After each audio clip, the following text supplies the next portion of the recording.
if real democracy is a means of politics, we can also say that democracy is an event with political consequences. Democracy is for us a pure present between the past, the whole memory of revolutionary politics, and the future of emancipation. It reminds me of a great American poet, Wallace Stevens.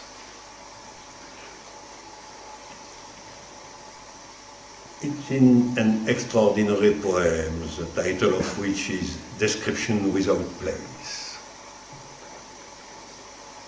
You have to read the Description Without Place, certainly.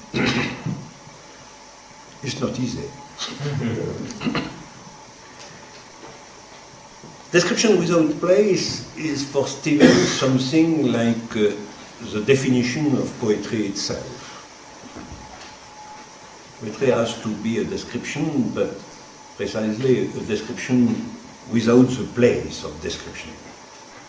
A description which is beyond the descriptive place. We can remark that classical politics, classical revolutionary politics, was something like an action with places. Action with places. Poetry, description without places, but classical revolutionary politics, certainly action with places. Classes, nationalities, organization, state, and so on. Classical politics is action in a complex of places. And the classical definition of revolutionary politics is to seize the power. But the power is a place. So finally, the classical definition of politics is to go in a place, to seize a place. So classical politics is an action with place. But if we have to find a new way in politics, in a very complex distribution of truths, politics, democracy, philosophy, we probably have to find something like an action without place. And this is why Stevens can be a reference here. Action without place. Action which is the transformation of something beyond the system of place. And politics without goal, like the size of power. Politics near the power, sometimes, but not defined by the power, not defined by any place. And in fact, in Description Without Place, the poem of Stevens, we can find Lenin. It's indeed very striking to see an American poet who mentioned Lenin at the date of Stevens. And Stevens writes,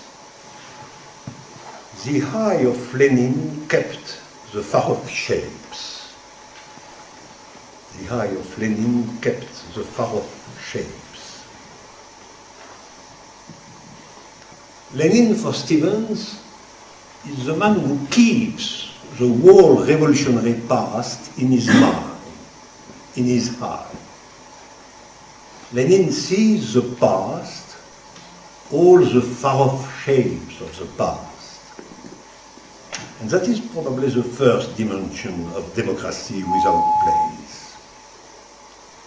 To see the far-off shapes of the past. And Stevens writes also,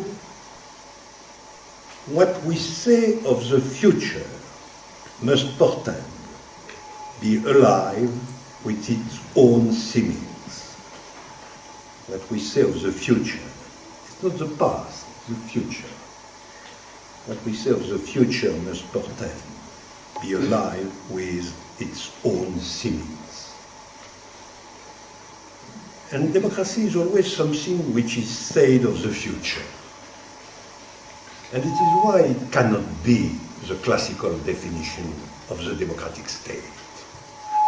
If democracy is really inside a true politics, it is always something which is said of the future. Will be alive with its own seemings in the future. Something which must portend. Something which appears like a new life. And between the far-off shapes and the portending future, democracy, when it happens, and finally democracy can happen, it cannot be, cannot to be. Democracy, when it happens, is not exactly politics. Democracy is, for the philosopher, the promise of novelty in the political field. That is the vision of future in the democratic concept, the promise of novelty in the political field. Thank you.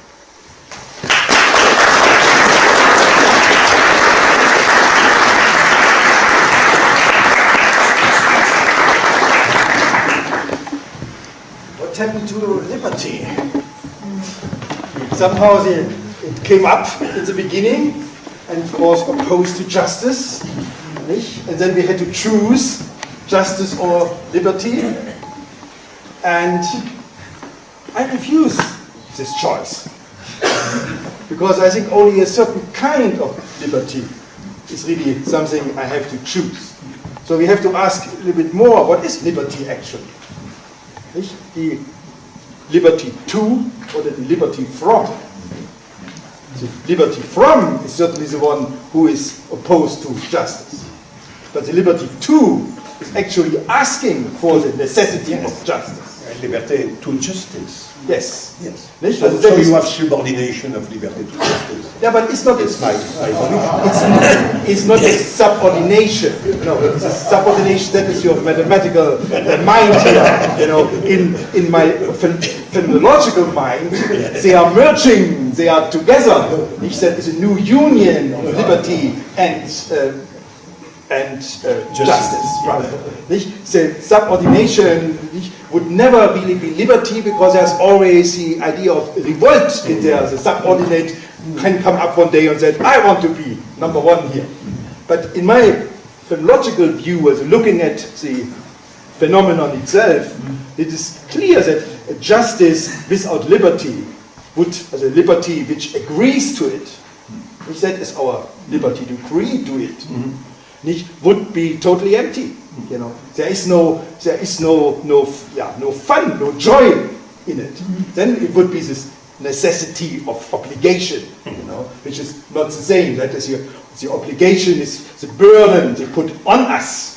It's not something we can embrace and love. You know. So, as insofar, I would beg you to make the distinction within liberty, and one of them are together dancing, maybe tango, with justice. Okay. So, was as again my usual comment after.